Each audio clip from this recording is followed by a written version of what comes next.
Hello, my name is Adam Nelson, and I'm a student at Odessa College studying occupational safety and health. Today, we'll be reviewing ergonomics and the associated human factors. To better understand ergonomics, we'll be separating it into 5 separate disciplines: exerting force, awkward position, cold temperatures, localized pressure, and repetitive tasks. The purpose of the training is to understand the ergonomic correlation of human factors and how to avoid associated injuries. We'll be discussing definitions, types of ergonomic injuries, and avoiding those injuries. Ergonomics is the study of how efficiently the human body interacts with the work environment. Musculoskeletal, the system of muscles, tendons, and ligaments, bones, and joints, and associated tissues that move the body and maintain its form. The combined use of musculature and the skeleton together.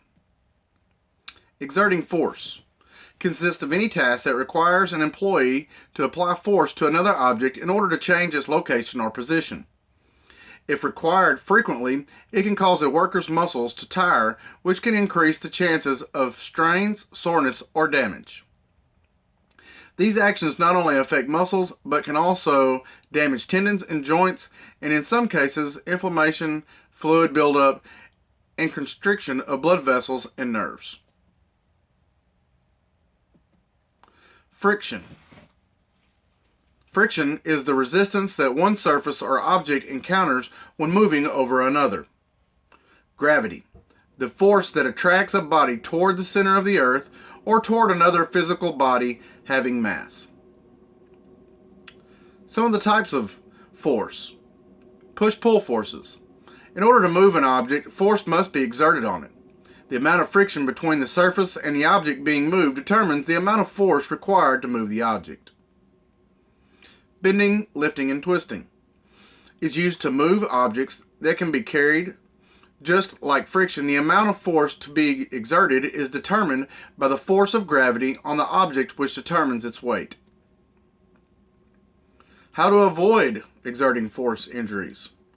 Pushing and pulling injuries can be minimized by using mechanical means such as powered handcarts and dollies. If possible, never pull an object. Try to push the object. When pushing, the body's weight can help reduce the required force. With larger objects, always get help before trying to move it alone. Always use proper lifting techniques by bending at the knees, keeping the back straight when lifting objects. Get help with awkward shaped objects or anything that weighs more than 40 pounds. Use mechanical means to lift or move heavy objects. Never bend and twist at the same time, making sure that you have the correct body positioning and posture to move the object. The next topic we'll be talking about is awkward positions. An awkward position is working with various parts of the body in bent, extended, or flexed positions rather than in a straight or neutral position. Working in awkward postures increases the exertion and muscles force that employees must apply to complete a task and compresses tendons, nerves, and blood vessels. Some examples: extending, flexing, or bending a wrist to the side while using tools or performing connection tasks. Bending the elbow past 90 degrees for long periods of time. Bending the knee or ankle to work in a squatting or kneeling position. Bending or twisting the torso to lift an object from low or distant locations. Any task that may pull the elbows away from the torso, such as performing overhead work or reaching in front, to the side, or in behind the body. Bending the neck backward or forward for prolonged periods while working overhead or on low surfaces. How to avoid these types of injuries. Increased force contributes to muscle tendon fatigue and strain, which can increase pressure on nerves and blood vessels, reducing the supply of blood to the affected muscles and tendons, causing discomfort or injury. Muscles do not work as efficiently in awkward postures, and it takes more effort to accomplish the task. The key to avoiding injuries related to awkward positions is to make sure that the task has been evaluated and that the best possible posture is obtained. Try to avoid the danger zones or limit the time in those areas. The next topic we'll be covering is cold temperatures. Working in cold environments can impact performance of complex mental and physical tasks and may even lead to potentially lethal side effects.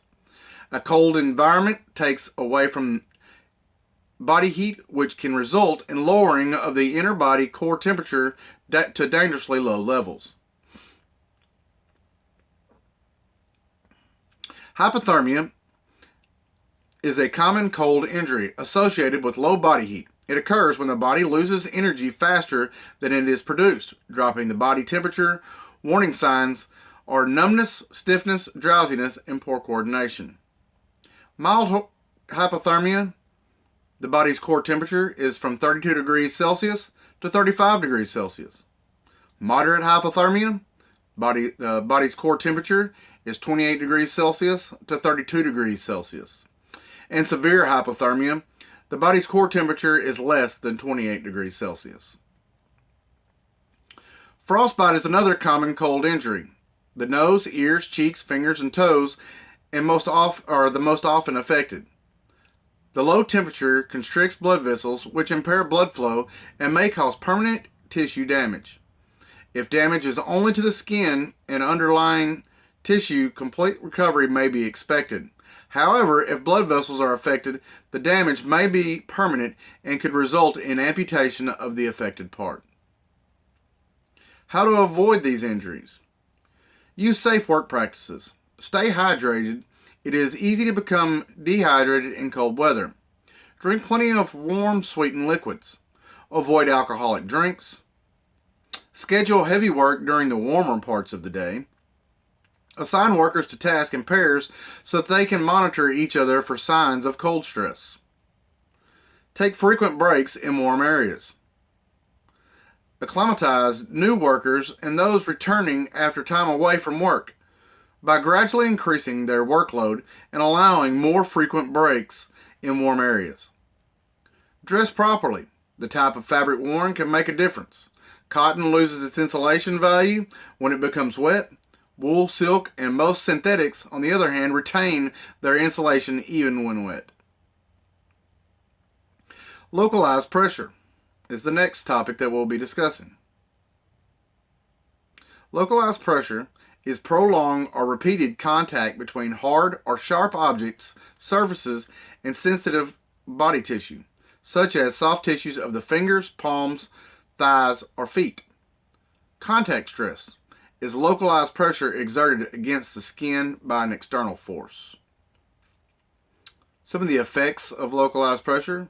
Contact pressure creates localized pressure from a small area of the body, which can inhibit blood flow, nerve function, movement of the tendons and muscles, and can create localized irritation. Carpal tunnel is the supplied thumb, index, and finger in the middle finger, and the ulnar nerve supplies the ring finger and small finger.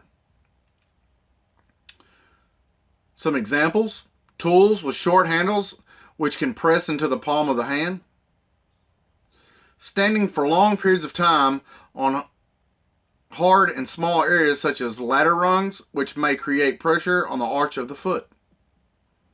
Carrying hard or sharp items such as ladders or conduit on the shoulder where muscles and tendons can be irritated. Resting wrist on the sharp edge of a desk or workstation while performing a task. Tasks that require hammering. Sitting without adequate space for the knees. How to avoid these injuries? Use electric or power tools to minimize repeated hand activations. Purchase tools with appropriately designed handles. Wrap or coat tool handles and grips with cushioning material. Use gloves with palm pads. Use shoes with thick or cushioned soles to spread the force over a wider area. The next topic that we'll be discussing is performing the same task repetitively. A repetitive task is any task that requires the worker to repeat the same function throughout the work shift. A high repetitive task is if the time to complete such a job was less than 30 seconds. A low repetitive task is if the time to complete the job was more than 30 seconds. Recovery time is the time that it takes for the body to recover from an individual task. Cycle, the time it takes to complete one task. And frequency is how often the cycle is to be repeated. How to avoid these types of injuries. Ensure that cycle frequency incorporates enough recovery time to prevent fatigue. Design the workstation so it is set up so that the worker can maintain good posture for the duration of the shift. Avoid requiring that workers overreach from the station in the cycle. In summary, some key things to remember are: know your body's own limitations. Always use the proper technique for the required task, and get help if needed. Make sure the task has been evaluated and the best possible posture is obtained. Try to avoid the danger zones or limit the time in those areas. When working in cold temperatures, remember to stay active and dress warmly. Perform warm-up stretching exercises before doing heavy work or handling heavy equipment and material. Carefully select rest chairs and desk surfaces and take frequent rest and stretch breaks to minimize the amount of contact stress that you may experience, and adjust your workstation to maintain neutral wrist postures. Work involving repetitive movement is very tiring because the worker cannot fully recover in the short periods of time between the movements. It takes more effort to perform repetitive movements. If we observe these key factors in the workplace, we can greatly reduce ergonomic related injuries. Thank you.